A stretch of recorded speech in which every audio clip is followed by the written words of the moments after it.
अस्सलाम वालेकुम स्टूडेंट्स, क्या हाल है आपके। तो आज हम डीएससीपी में हाई अवेलेबिलिटी ऑप्शन ये इसको हम अप्लाई करेंगे। जिस तरह कि आपको पता है कि डीएससीपी जो आपको प्रोवाइड करती है on the request of client work stations, आपके टैब्स भी हो सकते हैं, लैपटॉप भी हो सकते हैं, डिवाइसेस भी हो सकती हैं। तो जैसे ही आप उसको स्विच ऑन करते हो तो उसको रिक्वायर्ड होता है कम्युनिकेशन के लिए आईपी। आईपी आपको जो है वो प्रोवाइड करता है आपके नेटवर्क पे मौजूद एक ऐसा सर्वर जिसके ऊपर डीएससीपी का रोल इंस्टॉल हो। तो अगर आपकी रिक्वेस्ट बहुत ज्यादा होती हैं तो उसको फुलफिल करने के लिए उसकी हाईली हाईली अवेलेबल इस रिसोर्स को करना पड़ता है। डीएससीपी सर्वर के रोल को आप मोर देन वन मशीन पे कॉन्फ़िगर कर सकते हो। तो ये बहुत ही आपका इंपॉर्टेंट आपका एक टॉपिक है जो आपको हेल्प करेगा यूजर्स को, क्लाइंट्स को जो आपके वर्क स्टेशन के ऊपर हैं उनको आईपी कम्युनिकेशन के लिए। और सिर्फ आईपी नहीं बल्कि सबनेट मास्क और इसके अलावा आपका डिफॉल्ट गेटवे और डीएनएस, ये चार डिफरेंट आपके वैल्यूज को पॉपुलेट कर देता है टीसीपी आईपी प्रॉपर्टीज में। और ये आपके पास हाईली अवेलेबिलिटी के अंदर टू टॉपिक्स आपके यहाँ पे हम करेंगे लैब्स में। एक आपका कहलाएगा स्प्लिट स्कोप्स का और दूसरा आपका डीएससीपी फेल ओवर। तो सबसे पहले हम लोग इसमें स्प्लिट स्कोप को यहाँ पे पहले देख लेते हैं। स्प्लिट स्कोप का मकसद क्या होता है, ये आपको टू इसमें डीएससीपी सर्वर मिनिमम इन्वॉल्व होंगे। एक ऑलरेडी हम लोगों ने डीएससीपी सर्वर अपने डोमेन कंट्रोलर पे कॉन्फ़िगर किया हुआ है। करता क्या है कि आपको एक लार्ज पूल को स्प्लिट कर देगा into two parts. Large pool of IPs को स्प्लिट कर देगा इनटू टू पार्ट्स। वो आपका 80-20 का रेशो डिफॉल्ट वैल्यू होती है और आपका प्राइमरी सर्वर पे 80% ऑफ पूल अवेलेबल होता है रेंज में से, और रिमेनिंग 20% आपका सेकेंडरी यहाँ सर्वर बी के लिए आप कर सकते हो। इसकी रेशो को आप कम ज्यादा स्लाइडर के थ्रू कर पाओगे। और इसमें प्राइमरी एंड सेकेंडरी की जो कॉन्फ़िगरेशन है वो इस वैल्यू पे डिपेंड करती है। Delay configuration by default attribute value servers के ऊपर 0 ही होती है, लेकिन इसमें जो आपकी वैल्यू अगर आप इंक्रीज कर दोगे तो सेकेंडरी सर्वर आपका उतने डिले के बाद रिस्पॉन्ड करेगा इन दी एब्सेंस ऑफ प्राइमरी। और इसमें दो मेन जो आपके वैल्यूज को वो टैकल करता है, एक आपका इसमें फॉल्ट टॉलरेंस के पॉइंट ऑफ व्यू से वेरी इंपॉर्टेंट, और दूसरा लोड बैलेंसिंग। फॉल्ट टॉलरेंस का मतलब है सर्वर 1 या सर्वर ए आपका अवेलेबल नहीं, बिजी होने की सूरत में आपको सर्वर बी आपको बैकअप के तौर पे अवेलेबल है। दूसरा इसमें आपको लोड बैलेंसिंग का मतलब ये है कि आपको दोनों ही एक्टिव हैं। और इसमें जो डोरा का कॉन्सेप्ट होता है, अकॉर्डिंग टू डोरा कॉन्सेप्ट, जो डिस्कवर करता है क्लाइंट साइड पे कि आपका कोई आपको डीएससीपी सर्वर की अगर आपको जरूरत है, वहां से आईपी आपको रिक्वायर्ड है, तो डोरा के मुताबिक डिस्कवर जो कि ब्रॉडकास्ट करता है क्लाइंट मशीन तमाम नेटवर्क के ऊपर ऐसे ही सर्वर्स की तरफ जो डीएससीपी के रोल के साथ होती हैं। तो डोरा के मुताबिक डिस्कवर, और डिस्कवर आपके आईपी के लिए वो तमाम उन मशीन्स के ऊपर, उन सर्वर्स के ऊपर जाता है जहां पे डीएसपी का रोल होता है, वो ऑफर करता है। ऑफर करने के बाद क्लाइंट साइड से रिक्वेस्ट जनरेट होती है उस ऑफर के अगेंस्ट जो भी उसके पास अवेलेबल होता है आईपी, और फिर फाइनली उसको ऑफर को वो एक्नॉलेज कर लेता है सर्वर साइड पे। तो ये डोरा का कॉन्सेप्ट आपका हमने प्रीवियस लेक्चर्स में भी देखा। तो ये स्प्लिट स्कोप की लैब के लिए हमें रिक्वायर्ड होते हैं दो सर्वर्स। तो एक ऑलरेडी हम लोगों ने ये कर रखा है और इसके ऊपर हम ये जैसे कि आपको देख रहे हैं एक big pool of IPs available है। ये आपको आईपी का पूल, और यहां पे आपको ये दिख रहा है 5.50 से लेके 10.50 की एक लार्ज पूल ऑफ आईपी आपके पास है। अगर आप इसकी स्टैटिस्टिक्स देखना चाहो तो यहां से आप डिस्प्ले स्टैटिस्टिक्स आप कर सकते हो। और इसमें जैसे कि आपको बता रहा है इसका स्टार्ट टाइम क्या है, अप टाइम क्या है, डिस्कवर्स कितने हुए हैं, ऑफर कितने हुए हैं, डिले ऑफर्स कितने हैं, रिक्वेस्ट कितनी फुलफिल, एक्नॉलेजमेंट, नॉट एक्नॉलेजमेंट। और इसमें almost 1270 total address IP available है, जिसमें से 1 अभी इसने एक मशीन के लिए रखा है, सेट किया है, असाइन किया है, और इसको बाकी अवेलेबल है आपके 1269। और 1269 लार्ज पूल को अगर आप स्प्लिट करना चाहो सेकंड सर्वर के ऊपर, और सेकंड सर्वर के लिए हम यहाँ पे जिस तरह हमारे पास एक मशीन है उसके ऊपर हम लोगों ने जो रिक्वायर्ड होगा इस लैब के लिए, ये हमारे पास एक और सर्वर, और इस सर्वर के ऊपर हम लोगों को रोल चाहिए डीएससीपी का। डीएससीपी का रोल यहाँ पे आपने इंस्टॉल कर दिया, और करने के बाद ये आप यहां से इसको वेरीफाई भी कर सकते हो। एक डीएससीपी की आपके पास कंसोल ओपन हो गया, और इस कंसोल के ऊपर अगर आप इस नोड को एक्सपेंड करो तो ये आपको आईपी वर्जन 4, आईपी वर्जन 6 और ये आपकी जस्ट रोल इंस्टॉल हुआ है। अभी हम इसको प्रॉपरली स्प्लिट स्कोप की लैब के लिए दोबारा से चलते हैं और इसमें आप देख सकते हैं ये नोड्स के अंदर अभी आपकी वैल्यूज पॉपुलेट नहीं हुई। तो अभी स्प्लिट स्कोप आपको मैं अभी इसको इंप्लीमेंट करते हैं। तो हम दोबारा से चलते हैं आपके उस सर्वर के ऊपर जहां पे लार्ज पूल आपका ऑन है और इस पूल को आप स्प्लिट करना चाह रहे हो इनटू 2 पार्ट्स। तो इसके लिए जो स्टूडेंट्स आपको करना है, स्कोप जो कि आपने सेट किया आईसीटी बिग पूल के नाम से आपने नेम दिया हुआ है, इस पर राइट क्लिक करें, इसमें एडवांस में जाएं, इसमें स्प्लिट स्कोप पे क्लिक करते हैं और ये आपके पास एक कॉन्फ़िगरेशन विज़ार्ड आ जाएगा। और इस कॉन्फ़िगरेशन विज़ार्ड का मकसद क्या होता है कि आपका ये मल्टीपल DHCP servers आपके can increase fault tolerance with split scope configuration. If one server becomes unavailable, the other server can take its place and continue to release new IP address and or renew existing clients. तो splitting DHCP scope also has to balance server load. तो जिससे आपको पता है ये load servers और fault tolerance दो बहुत इंपॉर्टेंट कॉन्सेप्ट्स हैं आपके हाई अवेलेबिलिटी के अंडर। तो ये आपको कॉन्फ़िगर कर लेते हैं, यहाँ पे नेक्स्ट पे क्लिक करते हैं और सेकंड सर्वर उसको आप ऐड करवा दें, ब्राउज करें उस सर्वर का नाम, फॉर इंस्टेंस हमारे केस में SRV01 के नाम से ये मशीन जिसपे हमने ऑलरेडी रोल इंस्टॉल किया हुआ DHCP का। अब स्प्लिट स्कोप को कॉन्फ़िगर कर रहे हैं, ये आपका पार्टनर या सेकेंडरी सर्वर ओके। और ये आपने यहाँ पे जब एडिशनल सर्वर के तौर पे आपने इसको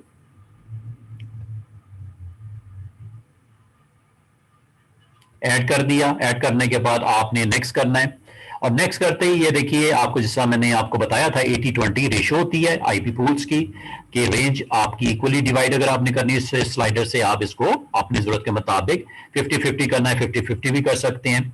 तो ये आपको दोनों एक्टिव मोड में अवेलेबल होंगे DHCP सर्वर और जो आपके फिजिकली आपके उस डिवाइस के नियर अबाउट में होगा या इन केस ऑफ अगर वो ऑक्युपाइड है हाईली और उसमें आपके प्रोसेसेस चल रहे हैं और उसकी हाईली ऑक्युपाइड है, ऐसी सूरत में फिर सेकंड सर्वर आपके पास अवेलेबल होता है। जैसे कि यह पूल में आपको दिख भी रहा होगा, एडिट साइट के ऊपर आपको दिख रहा है कि आपने को पूल आपको कहां से रेंज आपको यहां पे दिख रही होगी, start IP and and IP. Start IP जिस तरह आपको यहाँ पे दिख रहा होगा प्राइमरी सर्वर के लिए 5.50 से स्टार्ट हुआ और इसको इसने लेके गया एंड आईपी 177 तक, 7.177 तक।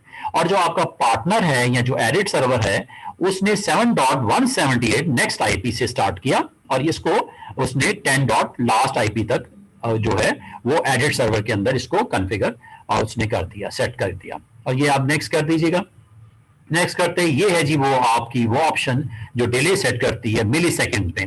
और अगर आप इसको DHCP सर्वर जो एडिट है सेकंड वन है उसको अगर आप कहते हो 1 मिली सेकेंड तक डिले करते हैं, इसका मतलब मेन रोल प्ले करेगा हमारा प्राइमरी सर्वर का जो होस्ट DHCP सर्वर DC1 है और पैरेलली अवेलेबल है लोड बैलेंसिंग के लिए और फॉल्ट टॉलरेंस के लिए। इसकी वैल्यू से ये है कि आप इसको 0 भी रख सकते हो तो दोनों अवेलेबल रहेंगे और जैसे आपको रिक्वेस्ट आती है इन दोनों में से कोई भी रिस्पॉन्ड कर देगा। लेकिन अभी इस केस में डिले के केस में आपका प्राइमरी सर्वर को ऑप्शन जो है आपको अवेलेबल है कि ये इसको जो प्राइमरीली यही ऑफर करेगा और फिर बैकअप में अवेलेबल का एडिट वाला।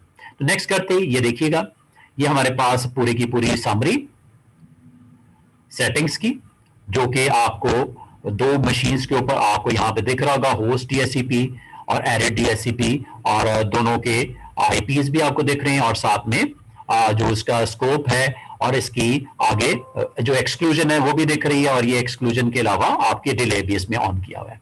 तो जैसे आप फिनिश करेंगे ये प्रॉपरली आपको रिस्पॉन्ड करेगा सक्सेसफुल कॉन्फ़िगरेशन के साथ। तो ये आप इसको व्यू कर सकते हैं और ये आपकी इसको हमने कॉन्फ़िगर कर दिया और कॉन्फ़िगर करने के बाद आपका प्राइमरी सर्वर के ऊपर ये आपके पास टोटल जो पूल अवेलेबल था जो कि 5.50 से लेके 10.50 इसको स्प्लिट कर दिया अपने एडिट सर्वर की तरफ 50-50 रेशो के साथ। अगर आप उस सर्वर पे जाके व्यू करना चाहें तो यहां पे आप इसको ओपन करें, टूल्स DHCP, जैसे आपने क्लिक किया ये आपके पास जिस तरह के यहां पे आपको दिख रहा होगा। इसकी नोट को जरा एक्सपेंड करें तो ये जी आपको अकॉर्डिंग टू स्प्लिट स्कोप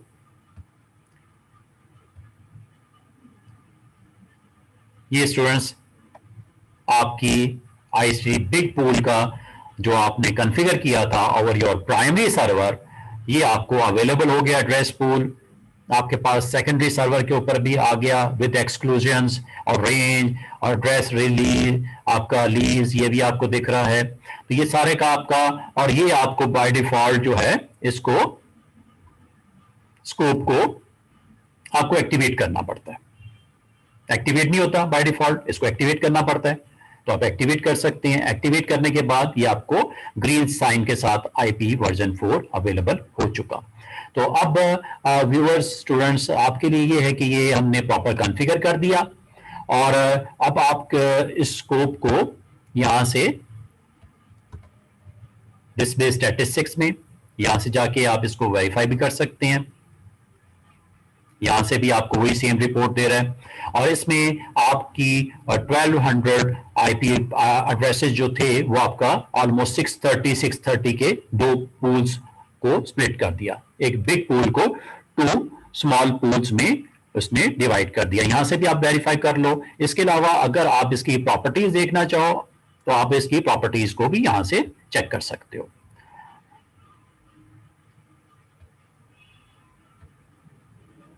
और पूल के बारे में अगर आप डिटेल जानना चाहो तो इसकी प्रॉपर्टी में चले जाएं। तो ये जी वो आपके पास लिस्ट, जिसको आप अगर बाद में चेंज करना चाहें चेंज भी कर सकते हैं। जिस तरह आपको यहाँ पे दिख रहा है starting IP address, ending IP address, और आपकी फर्दर यहाँ पे जो सेटिंग्स हैं ये आपके पास स्क्रीन के ऊपर। और फाइनल इसको अगर आपने टेस्ट करने के लिए कि आपका इस वक्त जो डिस्ट्रीब्यूट कर रहा है आईपी वो आपका डीएससीपी सर्वर 1 है या 2 है, इसके लिए आप स्टूडेंट्स एक काम कर सकते हैं कि यहाँ पे अभी करंटली अगर आप चेक करना चाहो वर्क स्टेशन CL1 के ऊपर,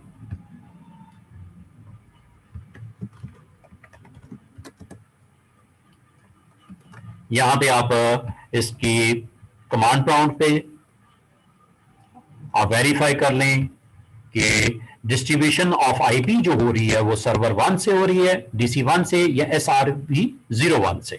तो इसके लिए आप सिंपल कमांड प्रॉम्प्ट पे आप यहां पे जाके यहां से वेरीफाई कर सकते हैं।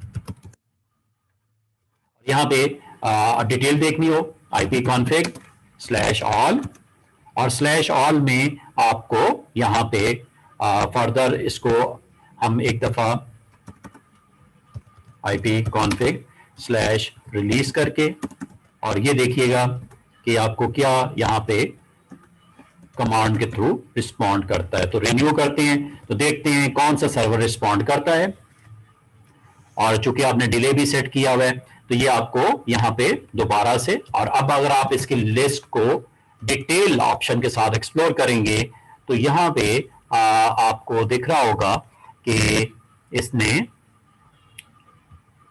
स्टिल ये आईपी है, और अगर आप इस सर्वर को सर्विसेज अगर इसकी स्टॉप कर दी जाए, सर्विस स्टॉप करने के लिए आप डोमेन कंट्रोलर स्टॉप, ये हमारे पास ऑप्शन अवेलेबल है। और चूंकि हमने इसको कॉन्फ़िगर किया हुआ है स्प्लिट स्कोप में, जो कि फॉल्ट टॉलरेंस का रोल भी प्ले करता है, तो फॉल्ट टॉलरेंस जिस तरह के हमें बताया जाता है कि ये आपको in the absence of first server second server उसको जो है रिन्यू करने का और आईपी कॉन्फ़िगर करने का सारी की सारी रिस्पॉन्सिबिलिटी जो है सर्वर जो उसका पार्टनर है, एडेड सर्वर है, उसको चला जाता है। तो यहाँ पे इसकी प्रॉपरली इसकी इंप्लीमेंटेशन के लिए एक दफा फिर रिलीज, रिन्यू,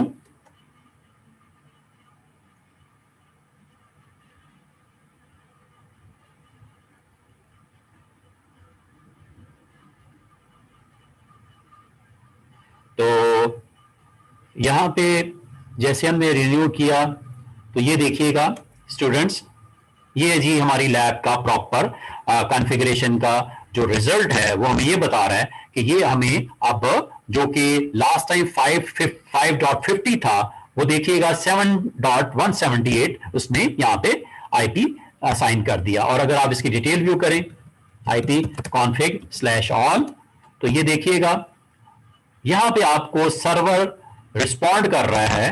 पहला 1.3 से भी आपको रिस्पॉन्स मिल रहा था, इस बार इसने 1.6 जो पार्टनर है, पार्टनर या एडिट सर्वर ने रिस्पॉन्ड किया और ये आईपी आपका न्यू वैल्यू के साथ उसने रिन्यू करवा दिया।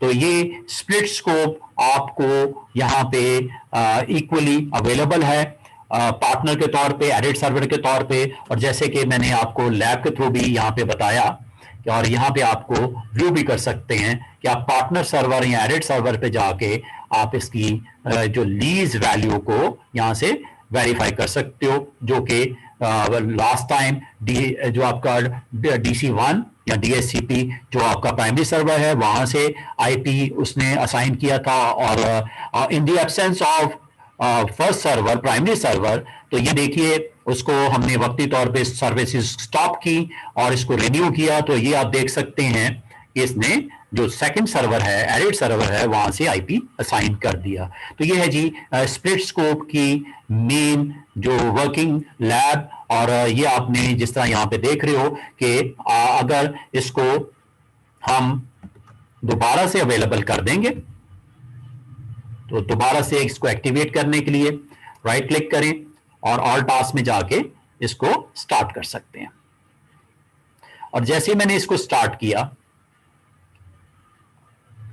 तो ये लोड बैलेंसिंग का भी रोल प्ले कर रहा है और साथ में फॉल्ट टॉलरेंस। तो ये भी मैंने अभी जो परफॉर्म किया ये फॉल्ट टॉलरेंस थी।